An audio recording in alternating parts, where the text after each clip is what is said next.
Hi, Mr. Sheafe. How are you? I'm good. How are you doing? Did you kill Pastor Bill Schonemann? Yes. Why? Because it's a long story, but to summarize it, Yahavah alone is God. It's the first commandment. It's the most important commandment of them all. The preachers are, in my perspective, are leading the flocks astray. They're preaching that Jesus is God's only Son and God also. That's not what God said. Very clearly, he said that he alone is God. It's the first commandment. And so with the belief that Jesus is the only Son of God and God, God's laws were annulled entirely.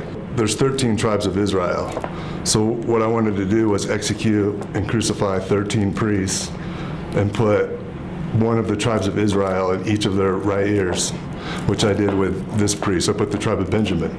And then the 14th I wanted to do for Adam, because clearly Adam was God's one and only created son in his image, is the first story told in the Bible. So you feel the difference is between regular people that believe in God and pastors or preachers, that there's a difference there? Huge difference, because the first commandment is the most important commandment of them all. Pornography, drugs, the sanctity of marriage is completely eroded. It's vicious out there. Somebody like me who's been in and out of prison, you know, the prisons are flooded with drugs. And I'm thinking to myself, the world is a wreck. You know, but if you're talking about sin, murder is a sin. Well, yeah, it is a sin, but God also commanded us to execute anyone that's preaching that someone other than him is God, because it's that serious. They're claiming that Jesus is God and that somebody other than God is God. So what's this Jesus is only God's son garbage that I was raised to believe? That's not what God said. So when did this plan come to fruition? You're thinking about this, you want to carry out this hit list? Yes. A hit list. Sure. 14 pastors. That's right. Around the nation.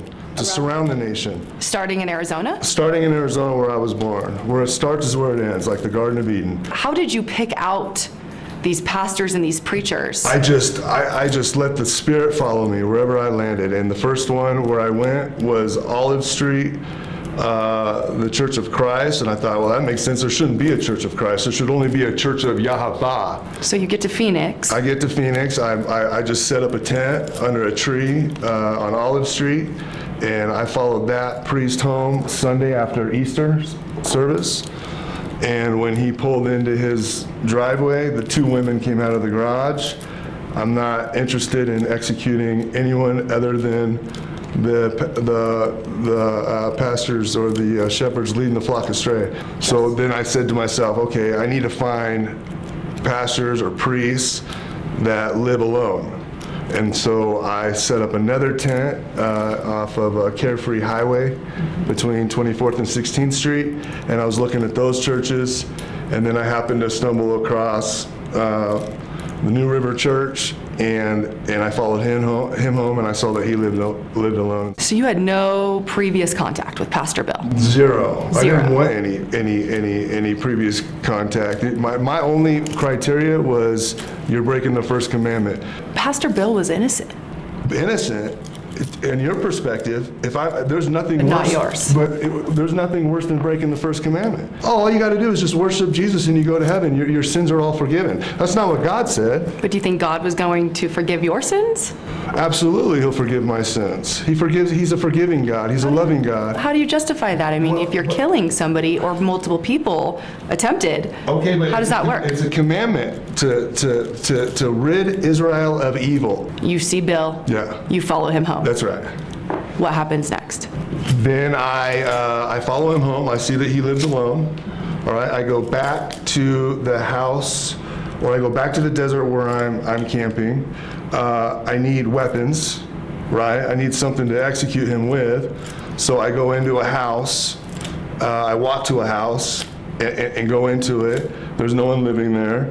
And I'm in Phoenix for the tribe Benjamin. It's the first tribe up. And there's a rifle under the bed that has painted on it, Phoenix Benjamin, which was a pellet gun.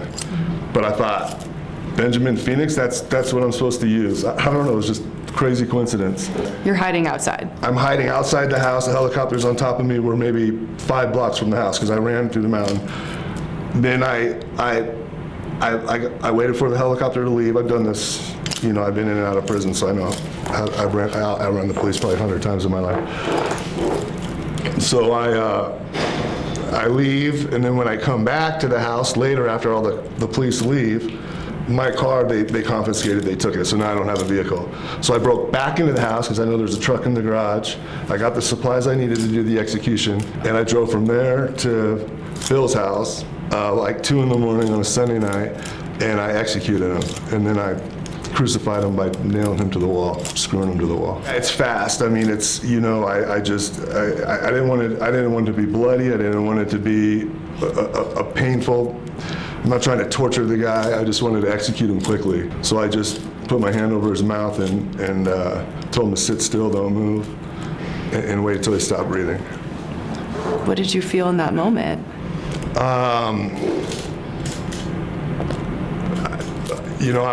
I'm executing a plan, and so in that moment, I wanted to make sure that he wasn't going to start breathing again. And then I took a stud finder, found the studs in the wall, and I had a power drill, and I put him in the cross position on the wall, and I screwed him to the wall. And then I had a crown of thorns I put on his head, and in a leather strap, I had hammered in the tribe of Benjamin in Hebrew letters, in large letters, and on the other side, I had the first commandment in Hebrew letters, that Yahavah alone is God. And I hung that from his right ear with a rusty piece of wire that I had through the leather strap that I already had pre-ready to go. Yeah. So I just punched it through his ear and hung it. So he's crucified against the wall with the image of Jesus, because what I'm saying is, what you're preaching is not what God said. It's the opposite of what God said. Most people that would come into that scene, Bill's murder scene, would be horrified. Sure, horrified. That's right. Were you feeling satisfied? I wasn't, look, I'm not, it's not in my heart to go around killing people. Look, he's my daddy. So, you're preaching somebody else is, his son that's not his son. Well, where's Jesus in the Bible? But I know you also have a family. Bill has a family. Mm-hmm. Did you think about that at all?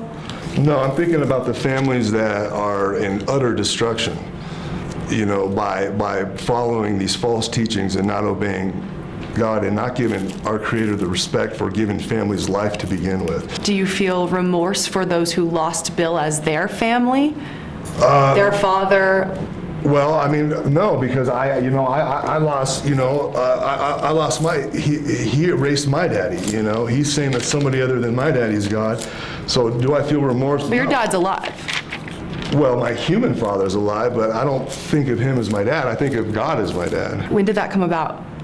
That came about 9 years ago.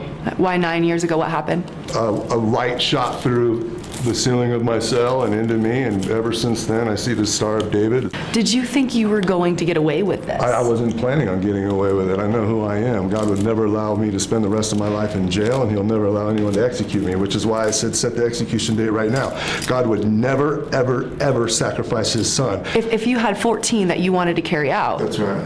Wouldn't you have tried to get away with this, to try to carry out all 14? Yeah, I did try to carry out all 14. But obviously you got caught after the first one. That's right. If you had gotten away with Bill's murder, where were you going to go next? That's where I got caught, was Sedona. In Sedona. That's why I had my tent. There was 2 priests, and I had both. I was going to do Ephraim and tribe Manasseh were next. I had both of the leather tags made out, both of the thorn crowns.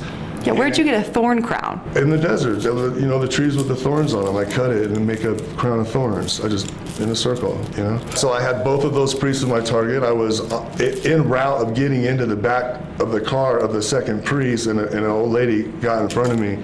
I had lost my vehicle because I got in a high-speed chase with the police in the stolen truck in Sedona.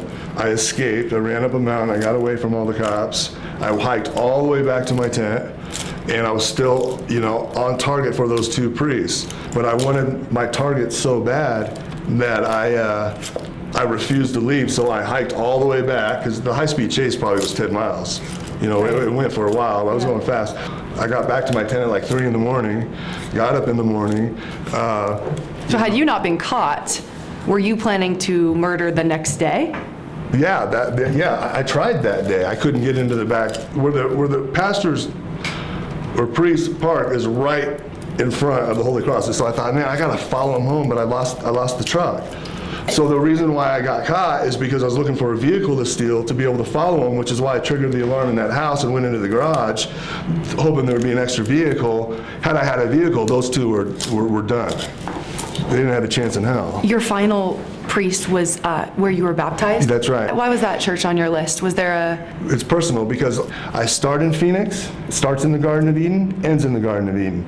I start in Phoenix where I was born on this life, and I'm going to end in Phoenix where I was baptized, which I don't appreciate, when I was 3 years old by my parents.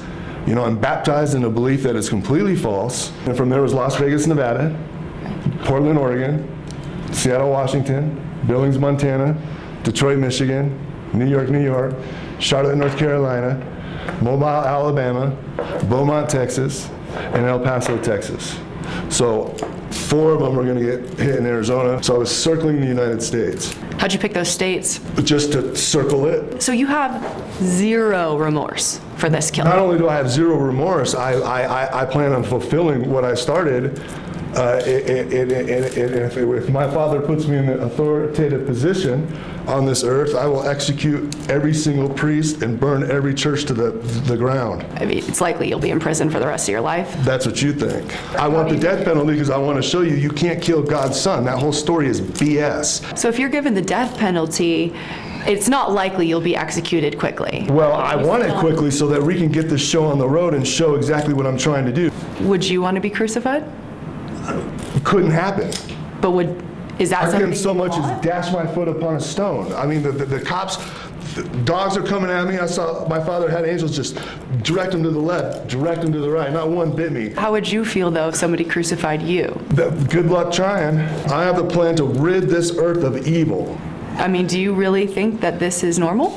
I think these are the end times. These are the last days. I am the lion.